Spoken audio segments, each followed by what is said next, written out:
wrote these words, he understood, "He who wishes to be obeyed must know how to command. For those who command without understanding are rarely obeyed." Niccolo Machiavelli. Chapter 1. Your invisible chains. Your emotions, a gilded cage. They chain you, unseen, binding your very will. Learn to wield them or be enslaved. They tell you that to express your emotions is to be authentic, to be true to yourself. This is a lie. This is the oldest trap. 2,000 years ago, Cesare Borgia knew that the easiest way to control a man was to know his tells, to predict his rage, his fear, his desire. He understood that a predictable target is a controlled target. Their strings already in your hand before they even know they wear them. Right now you are leaking. Every visible reaction, every raw expression, every open display of joy or frustration is a vulnerability. It's a crack in your armor, a signal you broadcast to the world, telling them exactly where to strike. They watch you, they learn your patterns, they categorize your weaknesses. Your emotions are not just feelings, they are currency, they are information. When you erupt in anger, you show them what pisses you off. When you flinch from criticism, you show them your insecurities. When you desperately seek approval, you show them your need for validation. These aren't just moments of human connection, they are strategic giveaways. Think about the last time you allowed your frustration to show. Did it solve the problem? Or did it simply inform your adversary, your competitor, or even your friend that they had struck a nerve? Your visible pain becomes their invisible weapon, honed and pointed back at you. They feed on your reactions, they thrive on your predictability. Watch what happens when you keep your counsel, when your face is a mask, when your voice remains level. They probe, they push, they try to find a crack. But when there is nothing to find, nothing to latch onto, their power evaporates. They are left grappling in the dark, without a map to your internal landscape. This is how you reclaim your power. Here's how you begin to seal the leaks. Observe. Do not react. Feel the surge of anger, the sting of insult, the thrill of triumph, but contain it. Let it exist within you, but do not let it escape. This is not about suppressing your true self. It is about protecting it from external manipulation. It is about becoming unreadable.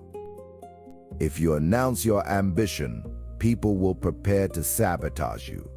They will find ways to trip you up, to whisper doubts to undermine your efforts. They will see your eagerness as a weakness to exploit. But if you quietly execute your plan, if you move with silent determination, there's nothing for them to fight against. There is only the finished product. You must build an internal fortress, a psychological wall that deflects their probes. Every time you show your hand, every time you let your emotions lead your actions, you are handing them the blueprints to your destruction.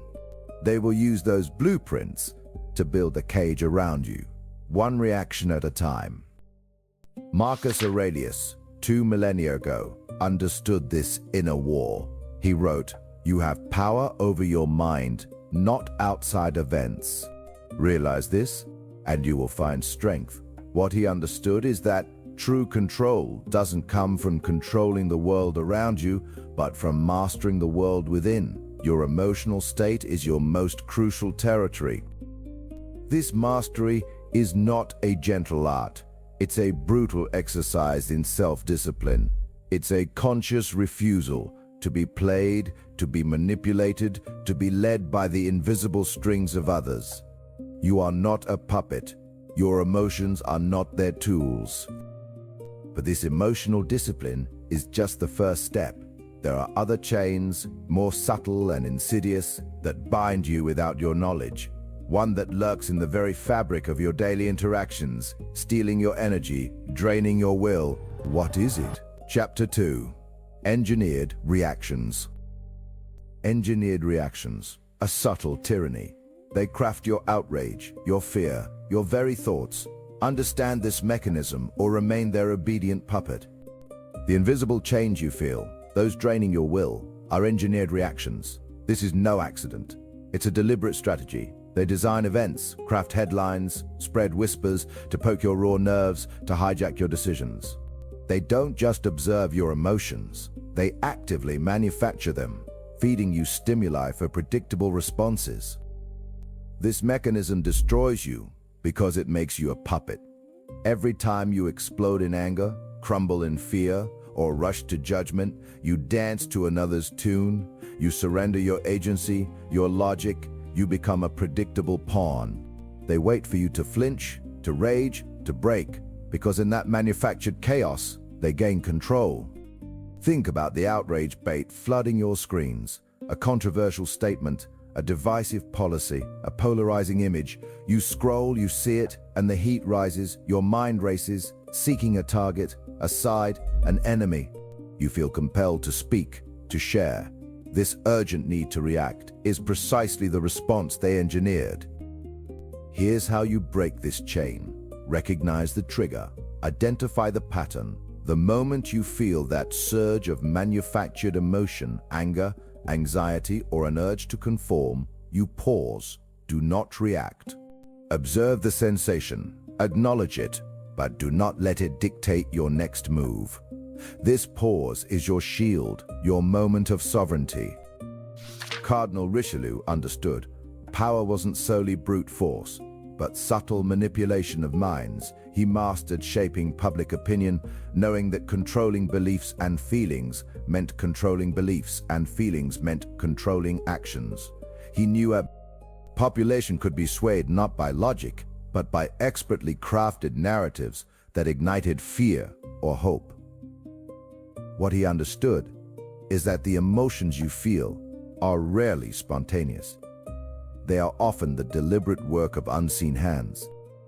Now consider the invisible cage built around your perception.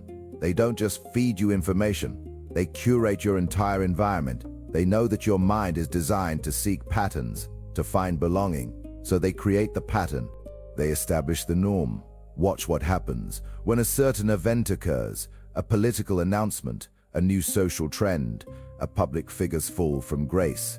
Observe the immediate, almost synchronized wave of public outcry, approval, or ridicule. This isn't coincidence. This is the result of meticulously engineered consensus. They flood the information channels with specific angles, specific reactions, drowning out any dissenting voice before it can even form. You are not just reacting to an event, you are reacting to the intended reaction to that event, amplified 1,000 times. Here's how you dismantle this emotional echo chamber. Understand that widespread consensus is often a sign of manipulation, not truth. When everyone around you seems to feel the exact same way, especially with an intensity that borders on fanaticism, that's your cue to step back. Question the uniformity. Seek out the voices that aren't being amplified, the perspectives that are being suppressed or ridiculed. Your emotional independence relies on your ability to resist the gravitational pull of the manufactured mob. Do not let your feelings be dictated by the collective hysteria they orchestrate. If you allow yourself to be swept up in the emotion of the moment, to feel what everyone else is instructed to feel, you become a predictable asset. Your anger, your joy, your fear, they are all resources they can harvest and direct. But if you quietly cultivate a mind that questions the prevailing sentiment, that seeks independent verification, there's nothing for them to control. Your internal landscape remains your own, a fortress against external psychological assault. Julius Caesar, a master of controlling public opinion in Rome, understood this deeply. He knew that governing minds was more powerful than governing bodies. He used propaganda, public spectacles, and carefully disseminated rumors to shape the emotional climate of the populace, ensuring their loyalty or their condemnation fell precisely where he needed it. What he understood is that control begins in the mind, long before it reaches the battlefield. But there's another subtle, more insidious drain on your emotional sovereignty. one that whispers promises of comfort, but delivers only chains. What is it? Chapter 3, The Vulnerability Trap. Vulnerability, a lie. Exposing your soul provides not strength, but a map for your undoing. We will dissect this perilous illusion. They tell you emotional openness is a virtue. They call it vulnerability, a sign of strength. This is a lie. This perceived strength is a direct path to profound weakness and exploitation. Every wound you expose becomes a target. Every fear you voice gives them a blueprint for your collapse. You invite dissection, not support. Watch what happens when you lay bare your anxieties to a colleague, or your anxieties to a colleague, or your insecurities to a new partner. The immediate shift in their eyes is not empathy, but assessment. They lob the data. They categorize your weaknesses. Now, your supposed ally holds the keys to your internal fortress. You have given them ammunition. Your true power lies in your impenetrable calm. The strategy is simple. Emotional austerity. Nothing leaks, nothing drains. Everything compounds inside, solidifying your resolve. When they see no cracks, they find no purchase. They cannot attack what they cannot perceive. Queen Elizabeth I, a monarch who navigated treacherous political landscapes, understood this perfectly. She famously declared, "I know, I have the body of a weak and feeble woman, but I have the heart and stomach of a king." She presented an image of unshakable resolve, even when her position was precarious, knowing that any perceived weakness would be exploited by her enemies at home and abroad. Her public persona was a shield. The fools bleed openly, convinced it makes them relatable, makes them human. But the predator does not relate. He hunts. He waits for the flinch, the tremor, the admission of fear. But if you present a granite exterior, a face that reveals nothing, there is nothing for them to strike. You deny them the satisfaction of seeing you break. This is why silence is a weapon. It forces them to guess. It keeps them off balance. When you refuse to articulate your pain, your doubt, your struggle, you keep that power within. It becomes a private forge, not a public display. Friedrich Nietzsche spoke of the will to power, of overcoming. He understood that he who has a why to live can bear almost any how. This isn't about wallowing in your struggles or seeking comfort in shared fragility. It's about internalizing them, forging them into your purpose, and keeping that furnace hidden from the world. Your struggles are not a plea for pity. They are fuel for your internal engine. Every time you explain yourself, every time you justify your feelings, you move from an offensive position to a defensive position. The moment they know you need their understanding, they gain a grip on you. They can pull on those strings. They can dictate the terms of engagement. This is the cold, hard truth. The world does not reward your openness with kindness. It rewards it with opportunity for control. The more you reveal, the more control you surrender. Your emotional sovereignty is not given. It is fiercely guarded. But the vulnerability trap is not the only way they disarm you. There's a far older, more primal weapon they wield. One that turns your very attachments into chains. What is it? They call it love. They call it loyalty. They call it friendship. They tell you these are your strengths, your bonds, the things that make life worth living. This is a lie, a sophisticated deception designed to keep you bound. These are not strength. They are leashes. They are choke chains. Your emotional dependencies create blind spots the size of fortresses, making you predictable, exploitable. Your fierce love for a child, your unshakable loyalty to a friend, your desperate craving for approval from a parent, these are not virtues when weaponized. They are direct points of entry for anyone with the cunning to use them. Your enemies will rarely attack you head-on. They will attack what you care about, what you cannot bear to lose. Watch what happens in the cutthroat world of business, in the brutal arena of politics, or even within the toxic confines of a family dispute. When someone threatens a project you poured your soul into, or a person you hold dear, your entire posture shifts. your iron resolve cracks. You compromise, you yield, you betray your own principles, not because you are weak, but because they have touched the nerve. They have found the one thing you are not willing to sacrifice. They have found your price. Here is how you disarm this weapon. Cultivate a cold, strategic detachment. This is not indifference. It is the ability to operate without being swayed by sentiment. You must train yourself to see every attachment for what it truly is, a potential vulnerability. Love fiercely, protect ferociously, but never, under any circumstances, allow your heart to dictate your moves on the battlefield. Your strategic mind must remain sovereign. Julius Caesar understood this with a chilling clarity. He did not permit personal affection or past loyalties to cloud his judgment when power was on the line, removing obstacles regardless of their emotional ties. What he understood is that sentiment is a luxury no one fighting for true control can afford. If you announce your fervent devotion to causes or people, you broadcast your deepest weaknesses to the world. You hand your enemies a map to your most vulnerable points. But if you quietly nurture your deepest loyalties, if you guard your attachments with the silence of a tomb, there is no target to aim for, there is no leverage to seize. They are left guessing, unable to predict your concessions because they do not know what truly moves you.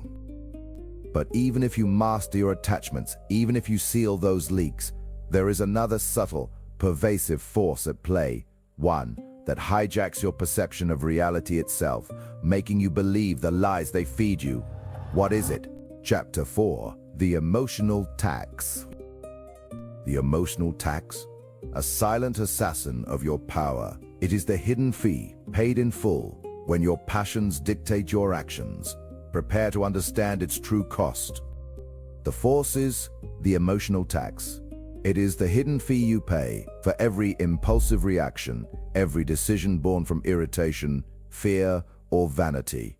This tax silently erodes your assets, not just your money, but your time, your reputation, and your peace of mind. They don't need to attack you directly when your own emotions make you bleed yourself dry.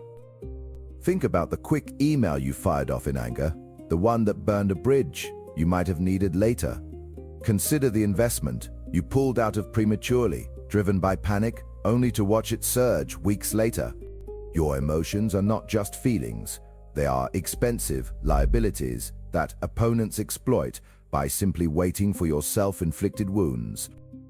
Every time you choose to respond emotionally, you are choosing to pay. You pay in lost deals, in diminished authority, in wasted energy that could have been invested in your ascent. They bait you, they push your buttons, because they know your triggered response is a predictable surrender of power, a voluntary contribution to their advantage. Watch what happens when someone insults you in a public forum or challenges your authority without cause. The surge of adrenaline, the heat in your face, the immediate urge to retaliate and correct them. This is the moment the tax collector arrives, waiting for you to sign over your calm, your dignity, your strategic position. If you lash out, if you feel compelled to justify or explain, you have just paid the emotional tax. You have shown them your weak points, your triggers, and proven you are easily manipulated. They gained information, you lost composure, time, and the respect of those watching your juvenile display. Here's how you avoid this tax. Cultivate an almost inhuman stillness. When provoked, when the internal temperature rises, do nothing, say nothing. Delay your response until the emotional wave has completely receded, leaving behind only the cold, hard facts of the situation. This is not weakness, it is psychological defense. Instead of reacting, observe, watch their tactics, understand their intent. They want a reaction because a reaction is a concession, a proof that they touched a nerve. When you give them nothing, when your face remains impassive and your voice calm, their weapon is useless and their effort is wasted. Fools respond immediately, driven by the hot current of feeling, sacrificing long-term gain for the fleeting satisfaction of a retort. They believe they are defending themselves, but they are merely exposing their fragility. They are paying the emotional tax with every heated word, every impulsive action. But if you quietly absorb the blow, if you let their provocations dissolve into the void of your indifference, there is no payment, there is no transaction. You retain your energy, your strategic advantage, and your mystery, leaving them frustrated and exposed in their failed attempt to control you. Cosimo de' Medici, the architect of Florentine power, understood that wealth and influence were accumulated not just through aggressive action, but through disciplined inaction. He often advised against impulsive displays of emotion, knowing they could unravel years of meticulous planning. He knew that states are not kept with paternosters in hand, meaning pious wishes were useless, but also that they were not kept by reckless emotional outbursts either. What Cosimo de' Medici grasped is that power is preserved by a calculated reserve, by allowing others to make the mistakes born of their own passions. He understood the value of a silent, unreadable demeanor. The emotional tax extends beyond reactive moments. It poisons your decision-making. Fear of loss makes you cling to failing ventures. Desperate hope makes you ignore clear red flags.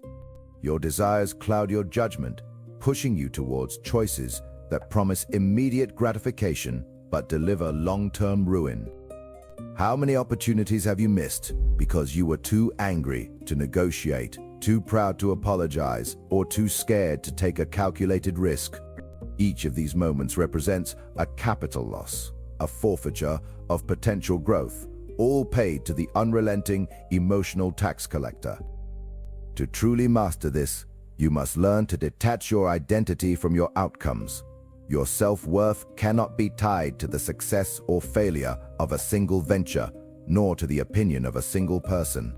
When you are detached, emotions become data points, not directives. Leonardo da Vinci, a master of observation and rational thought, understood the profound clarity that comes from emotional distance. He approached every subject, from human anatomy to engineering, with an almost scientific dispassion, seeking truth over sentiment. He famously remarked, "The greatest deception men suffer is from their own opinions." What Leonardo da Vinci realized is that our opinions, often fueled by personal biases and emotional attachments, are the very filters that distort reality and lead us astray. He saw emotional distance as a prerequisite for true understanding and effective action. The more you pay the emotional tax, the more impoverished you become, not just financially, but in terms of your clarity, your strategic vision, and your ability to execute under pressure. You become a puppet dancing to the tune of external stimuli, always reacting, never truly acting. But escaping this tax is only half the battle. Even if you silence your emotional responses, there remains a more insidious form of control, one that doesn't just drain you, but actively plants false truths in your mind, making you believe their lies are your own. What is this ultimate form of manipulation? Chapter 5, The Inner Citadel. The mind, your final frontier. They seek to conquer it, to make your thoughts their instruments. But how do we defend this inner citadel, this last bastion of self? They don't just want to control your reactions. They want to control your thoughts. They want to plant their seeds of doubt, their manufactured fears, their dictated truths directly into your mind, turning your own consciousness into their battleground. This is the ultimate infiltration, the Trojan horse of the mind. They don't need to trigger your anger or your fear directly if they can make you believe their version of reality, if they can convince you their limitations are your own. They feed you narratives, statistics, and opinions, not as information, but as emotional viruses designed to corrupt your internal operating system. This intellectual infection destroys you from within. You begin to question your own judgment, your instincts, your very goals. You internalize their fears about risk, their skepticism about ambition, their comfort with mediocrity. Your vision blurs. Your conviction cracks. Every time you consider a bold move, an audacious plan, their projected anxieties rise within you, disguised as your own common sense. You become a hollow shell, your mind an echo chamber of external voices, incapable of generating truly independent thought or unshakable resolve. Watch what happens when someone decides to break free from the herd to pursue a path less traveled. The moment they announce their intention, the collective fear descends. Friends offer advice, family expresses concern, experts publish articles highlighting the risks. These are not genuine attempts to help. They are projections of their own limitations, their own unfulfilled desires, their own fear of failure. If you absorb this noise, if you let it penetrate your inner sanctuary, your ambition withers before it even blooms. You retreat, convinced you were foolish, when in reality you were simply overwhelmed by the psychological attack. Here's how you build your inner citadel, an impregnable fortress for your mind. You cultivate profound strategic detachment. This means observing everything without allowing it to register as truth or trigger an immediate emotional response. You see external information, opinions, and even criticism as raw data, not as directives. You filter relentlessly. Anything that does not directly serve your objective, anything that seeks to instill doubt or fear, is rejected at the gate. You become an unmoving mountain, letting the winds of opinion howl around you without stirring your core. Miyamoto Musashi, the legendary swordsman, understood this internal warfare. He advised, "Do not regret what you have done." This isn't about ignoring mistakes. It's about not allowing external judgment or internal second-guessing to erode your resolve. Once you commit, you execute. You observe the outcome, you learn, but you do not allow regret, a projected emotional response, to paralyze you or dictate your next move. Your past actions are data points, not chains. If you announce your plans, if you seek validation or permission, people will flood you with their limitations and their fears. They will project their own failures onto your ambition, trying to drag you back into their comfort zone of mediocrity. But if you quietly build, if you meticulously execute, if you maintain an impenetrable inner silence around your true objectives, there's nothing for them to attack, there's nothing for them to attack, there's nothing for them to corrupt. They cannot plant seeds of doubt in a mind that is already convinced, a will that is already unbreakable. Julius Caesar, facing impossible odds, mutiny, and political betrayal, never wavered from his objective. He knew that a leader's conviction is the most potent weapon.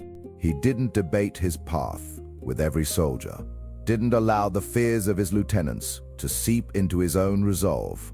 His famous crossing of the Rubicon was not a discussion. It was a decision, executed with absolute, unyielding will, despite every external pressure to yield. He understood that unwavering internal commitment radiates power. This isn't about becoming emotionless. It's about becoming psychologically bulletproof. It's about distinguishing between your authentic thoughts and the injected lies.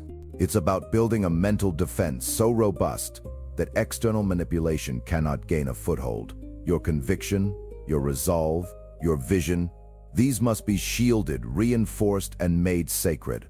They are the core of your power. Guard them fiercely.